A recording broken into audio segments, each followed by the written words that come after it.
Have you ever been told you're too quiet? Well, if you have, then you are in exactly the right place. We're about to completely reframe what it means to be the quietest person in the room, not as some kind of weakness, but as a genuine strategic superpower. Ah, yes, there it is. Those three little words. It's funny how they can feel less like an observation and more like an accusation, right? It's usually said with this little bit of confusion, as if you're some kind of puzzle that they need to solve. But what if? What if they're missing the point entirely? And this right here, this is where the wires get crossed. On the left, you've got all the common assumptions people jump to. Oh, you must be shy. You're being passive. You're just not interested. But the reality, over on the right, is something else entirely. It's a hidden strength. It's active processing. It's deep, deep observation. So let's start peeling back those assumptions, shall we? All right, let's tackle the biggest myth first, that shy label. We're going to really deconstruct this idea that being quiet automatically means you're shy. So let's just get it out of the way. Are they the same thing? The simple answer is not at all. Look, a shy person might be quiet because they're feeling some fear or social anxiety, but a quiet person isn't necessarily afraid of anything. They might just be listening, thinking, or, simply choosing not to speak at that moment. The two are definitely not interchangeable. And this really gets to the heart of the problem, doesn't it? In a world that seems to reward the loudest voice in the room, we've all been sort of conditioned to see silence as just empty space. We mistake a lack of outward performance for a lack of inner engagement. But that whole perception, it's about to change. Okay, so if it's not a weakness, what is it? Well, it is time to give this trait a brand new name, one that actually captures its true power and intelligence. Let's call it what it is: observational intelligence. Now, the key words here are choice and deep processing.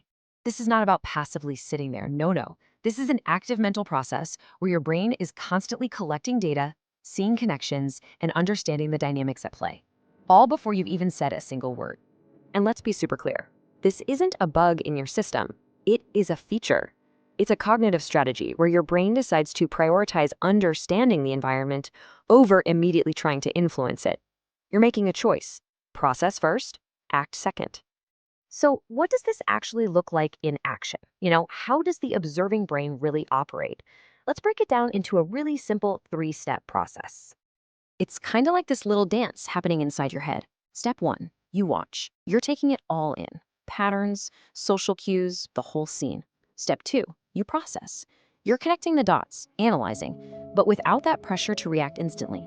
And then finally, step three, you regulate. Because you took that time to process, your response isn't a reflex. It's deliberate, it's controlled.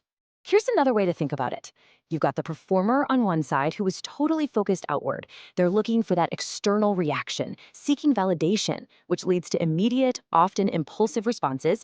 But the processor, that's the person with high observational intelligence, they're focused inward. They're not looking for validation, they're looking for clarity. And that, my friends, leads to a much more considered and insightful contribution when they finally do decide to speak. Okay, so you're watching, you're processing, you're not performing. So what? What's the big payoff here? Well, this is where we get to the really good stuff. This is the superpower part.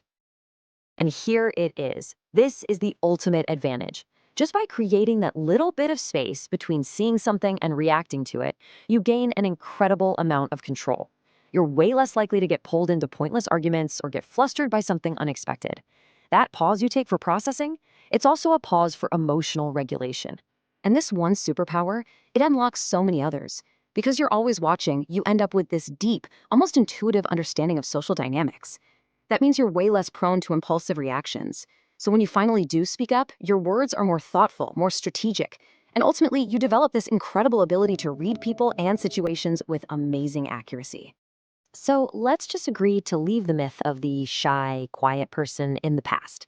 Real power, true influence, it doesn't always come from having the loudest voice. More often than not, it comes from having the sharpest eyes and the most well-considered thoughts. It comes from the person who is watching. So, for all the quiet observers out there, I want you to remember this. Your tendency to watch and process isn't some flaw you need to overcome.